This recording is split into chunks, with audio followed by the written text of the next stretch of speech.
Although we were expecting a pullback with BTC, this has actually gone down a little bit deeper than we were first expecting. Now, as we get into this video, we're going to dive into everything Bitcoin. We're going to be taking a look at the charts. Maybe we'll have a look at some Glassnode data if time allows, and we're going to get an idea as to what we think is likely to happen next here with Bitcoin. Now, as we get into this, if you find it useful and informative, hit the like button. I really do appreciate that. If you happen to be new to the channel, why not go ahead and subscribe, tap the bell, select all notifications. You'll be kept up to date with all the videos that we do here at Cheeky Crypto on YouTube. If you haven't yet joined us in Discord, links in the description down below, completely free to sign up.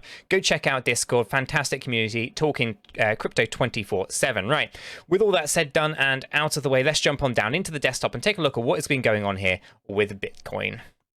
Okay guys, we're going to start things off with our hourly chart, right? This is the one that we've been tracking, specifically with the correction that was due. We were expecting an ABC, but we actually got an impulsive move. Now, I'm going to start with this hourly, show you what I think is going to happen over the next kind of day, maybe 2 days, and then we'll zoom on out and we'll actually pay attention to the bigger picture, because it's also important that we get an idea on where things are going structurally for the bigger, longer term view. So for Bitcoin right here, we can see that we were tracking, pretty well, right? Just over this side. So basically, when we hit this low point of about 34,300, what we actually saw was a five-wave impulsive move upwards, right? This is a really good sign.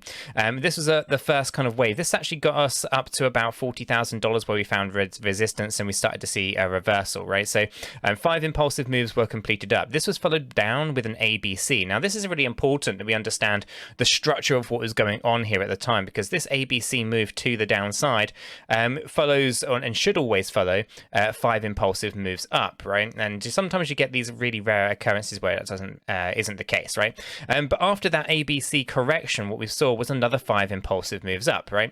And I spoke about this, I think it was yesterday, what we were hoping for, which was 5 waves up, 3 waves down, 5 waves up, 3 waves down. This is where we were tracking yesterday, and then we'd follow that with 5 waves up, right? And that basically completes your structure of your impulsive move on a slightly larger scale. Wave 1, wave 2, wave 3, wave 4, which would have been yesterday, and then the final 5th wave, right? And there's basically sub-waves inside them. So without kind of confusing everyone too much, that's kind of what we were hoping for, and that's what we were talking about yesterday. This ABC correction would have been fitting into the structure. The only issue here is that she went impulsive, and we saw a bit of a selling pressure, followed by liquidations, and we saw basically a bloodshed, and we just bled out with Bitcoin. Now, what does that mean? Well, it means we had 5 waves up and 5 waves down, and that's really unfortunate.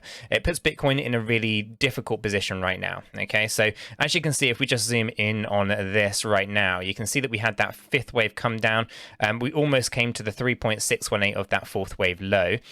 So anyone who uses the Fibonacci retracement tools, you'll be familiar ultimately with what the Fibonacci extension levels are, the 1.618, the 2.618, etc., depending on the ones that you have active on your charts. So here we obviously have the 3.618, and we actually found interesting support. Now, this interesting support level comes in this previous resistance just here. Effectively, this was your wave 1 high point on the initial impulsive move up, right? So this was just tracking as an A wave. We found this interesting resistance. There's lots of selling pressure right here. And basically it was resistance, and we actually pulled back and then we moved back up again a little bit higher.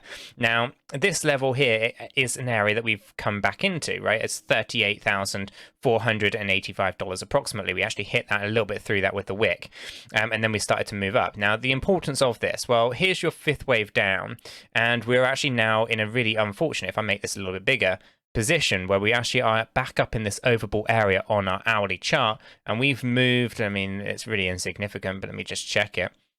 We've moved, what, 2.49%. Now, for anyone who's trading, you'll be familiar with some of the candlestick patterns that might have actually allowed you to kind of get into there. So we can see here that this was the area of buying pressure, and the sellers were exhausted. But also up here, you can see that it's now the reversal of that, right? So if you're scraping, this is kind of the thing you're looking for.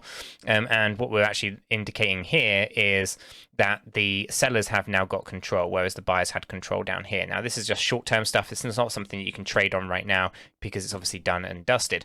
But what does that mean? From an Elliott wave perspective, what you actually have is A, B, C, right? So if you're swing trading, etc., you could also kind of look at this as a swing higher.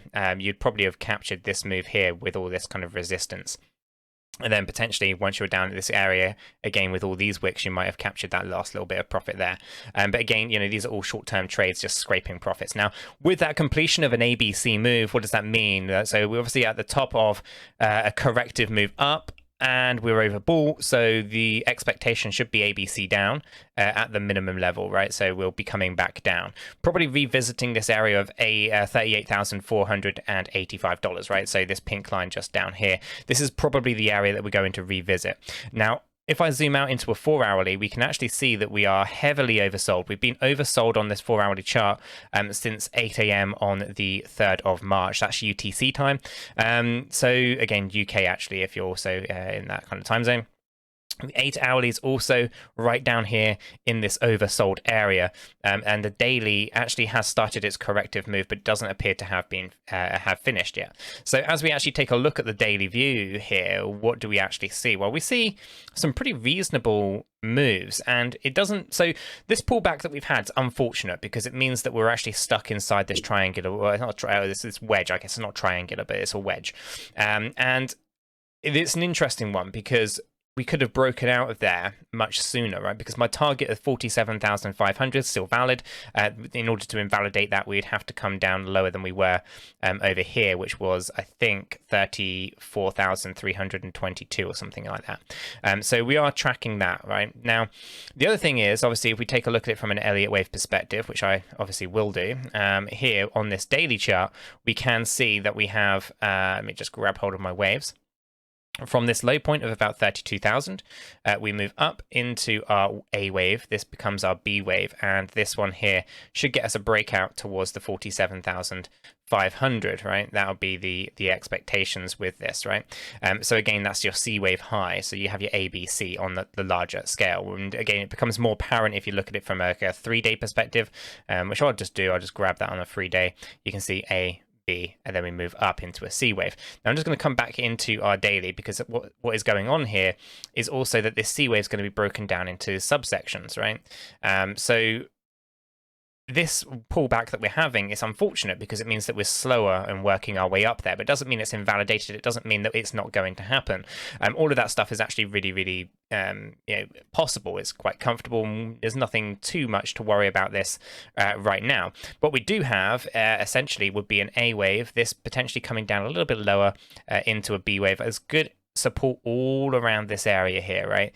So I can see that there's a good wick just down on this level, which would effectively be about 37,900 or so. So even if we were to pull back down lower, we're still within our B wave, and then we push up into that C wave higher. Now we have a good A wave here. What we can do is we can measure this distance using our fib tools, and what we can do is, well, we have our target of $47,000. Where would that B wave have to drop down to make that a 1-to-1 ratio? Well, that would actually put us down at about $36,000, right? And there's interesting levels of support all the way down here. So that's a possibility that we do actually come down that low. But I don't think that's necessarily going to happen, but we have to be quite open to the idea that it's a possibility, right? This B wave could come down lower. So what I'm going to do is I'm just going to mark this actually up about here, which would be about 37.5K. And then what I'm going to do is I'm going to delete that fib off for a second. So you can see how this C wave would basically be comprising of an ABC, and inside the A wave, just hopefully just isn't confusing, you have A, you have B, and you have C, right? So there's always waves within waves, and I'm not going to go into too much detail on that because it will get confusing pretty quick. So we expect a bounce, and then we potentially see a pullback down lower with a B wave here, right? So we see A, B, C inside our B wave, like we had an A, B, C inside our A wave. Okay, so that's kind of the breakdown. And again, you can kind of see ABC here, ABC here as well. Well, that's actually 5 waves, so it'd be 1, 2, 3, 4, and 5. So what we're really tracking here is this move towards $47,000. And after we have that, then I'd expect, either this to go impulsive up, or we have some kind of ABC correction of some kind of substantial amount, like what we've seen recently, moving from 45K down to 39K at the moment. Okay, so that's kind of what you're looking at there. That would actually allow us to correct this daily stochastic RSI as well, and then we should be able to continue that growth to the upside for Bitcoin. So from Elliott wave perspective, that's looking pretty good. Now, if I actually take hold of our Fibonacci retracement tool, we obviously have this A wave here. How low is this B wave going to go?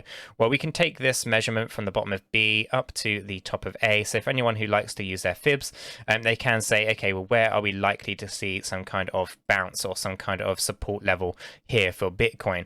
So the 618 does seem to come in. Let me just make sure I get this right for you guys. I'm just going to make sure I get that on the, yeah, that's on the candle wick there. And I'm just going to move this one down a tad to make sure that that's also in line, and check that one as well. There we go. Cool. So this looks like it's coming down to the 618. Okay, that would be 38,190. If we were to go down to the 702, Bitcoin does love a 702 retracement. So that would put us at about 37,300. And of course, that 786 would be $36,500. So if we were to come down to the 786, right about there. Again, this is an area that we can see there's a lot of buying pressure in this area, right? All these wicks of exhausted sellers. So this is going to be an interesting point. If we do wick down this low, that would actually put us into a pretty interesting point to say that we are highly likely to see pretty phenomenal kind of buying power come back in, and we start to see, you know, growth up towards that 47,500. But again, it would be taking several days to kind of play out. But I would expect that we'd have a small bump here with a B, and then it'll come down into a C wave, and then on the way up on the daily chart, it should be, you know, pretty apparent that we have an ABC to that effect on the daily chart as well. Okay, that would then complete the structure. And of course, you know, it's completely up to everyone to decide whether they want to speculate that this goes impulsive past 47,500, or whether or not we see corrective action. And if you see corrective action at this point, it should be pretty substantial. It should be a decent sized correction. Now, the other thing, the obvious thing here is that we are stuck inside that triangular wedge, as I said, and that could have an explosive move out of it, right? So we could see an explosion to the upside that basically dwarfs the 47,500, and that would be the impulsive move. But again, we don't want to speculate on that just yet. We want to kind of see how that one plays out. Now, what I'm going to do is jump over into Glassnode, because we do like a little bit of Glassnode data to make sure that we know what's kind of going on. Some of my favorite reports in terms of Glassnode have to do with exchanges, right? We want to know what's going on with the exchange data. So here, there's a couple of key reports that I really like. What we're going to do is we're going to take a look at I've really narrowed down on the net position change. So before I actually really talk about this, I am going to show you the inflows and the outflows. Okay, I'm going to leave that to 2021 right now. So the first thing we want to do is we want to have a look at the inflows. Okay, everything from 2021 through to current, right? So we're basically looking at January 2021 through to current, right? And these are the inflows, right? So basically up in the May crash for Bitcoin, we saw a significant spike in the inflows of Bitcoin. Across all exchanges, we saw 178,000 Bitcoin on May 19th come in, right? So that's a lot of Bitcoin flow into exchanges all in one go, right? It's a huge spike on there. And of course, we can take a look at the outflows. On that particular day of the 19th, we saw 165,000 Bitcoin leave the exchanges, right? So inflows and outflows. Now, you can look at those in isolation, and I know a lot of other people do, but I like the net position change, right? Take all the inflows, take all the outflows. What's the difference, right? Now, as we kind of think about this, obviously what happens when we see crashes, we also have what's going on during the opposite, right? When Bitcoin's price pumps, Bitcoin leaves the exchanges, right? And it leaves in its thousands. Now, obviously, we can see that there's very little activity pretty much since we hit the $69,000 high for Bitcoin, right? There's a little bit of a inflow beforehand, so people loading up the exchanges before it comes back down. And again, you can see the same thing happening over this side. Now, for the most part, we've been in accumulation. There's a little tiny bit of green right now in terms of more Bitcoin coming onto the exchanges. As of yesterday, it was an extra 5,700 Bitcoin going onto the exchanges than what went off of the exchanges. So the net position change is really important.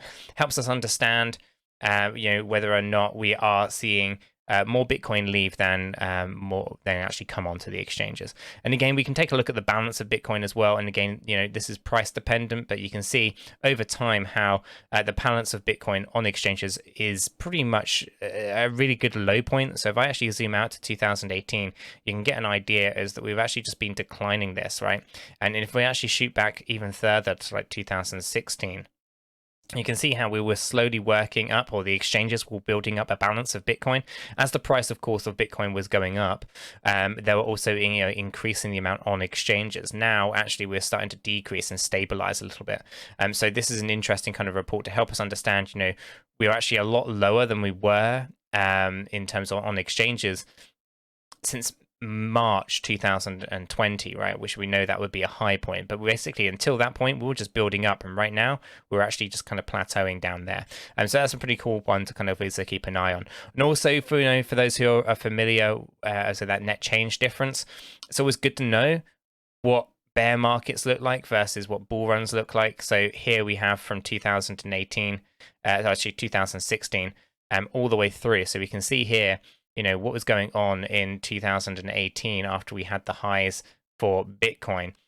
So much Bitcoin going on to exchanges, and obviously that continued during this bear market phase, but it's completely changed and just diminished, right? There's basically so much more outflows than there are inflows in terms of Bitcoin right now. So really good to understand that kind of data, specifically when we start thinking about what price actions going on with Bitcoin, what kind of impact are people having, whales, institutions on the market for Bitcoin. But I do see $47,500 still valid until, of course, we drop down lower than our wick here, which would be putting us, so if we were to drop down hypothetically lower than 34,322, then that does invalidate a move to 47,500. But until that point, it is very much still in structure, and it is still looking pretty good to move on up there. I was hoping that we'd actually break out and we'd have that move to 47,500 before we'd have any kind of major pullback, but it turns out that the major pullback is happening before we actually get that move to the upside. So one to keep an eye on, guys. But otherwise, for the most part, Bitcoin, it's very unfortunate that it has actually had a deeper correction now rather than later. But it's also good to see some of that correction happen inside some of the technical indicators. We were heavily overbought on a lot of those, anywhere from the daily, the 8 hourly, and so forth. So it's good to have those correcting, because they'll finally align up to what is going on with the weekly stochastic RSI. And of course, that monthly stochastic RSI, which are telling us that we are expecting new all-time highs some point in 2022. So, guys, as I finish this video, if you have found it useful and informative, hit the like button. I really do appreciate that. If you happen to be new to the channel, why not go ahead and subscribe, tap the bell, select all notifications, and in doing so, you are going to be kept up to date with all the videos that we do here at Cheeky Crypto. If you haven't joined us in Discord, do that. Links in the description down below. Completely free, fantastic community. And if you're looking for more technical analysis, more AMAs and stuff with me and Chris, then why not check out the Patreon down below as well. Guys, with all that said, done and out of the way, I hope everyone has a fantastic day, and I'll catch you all in the next one.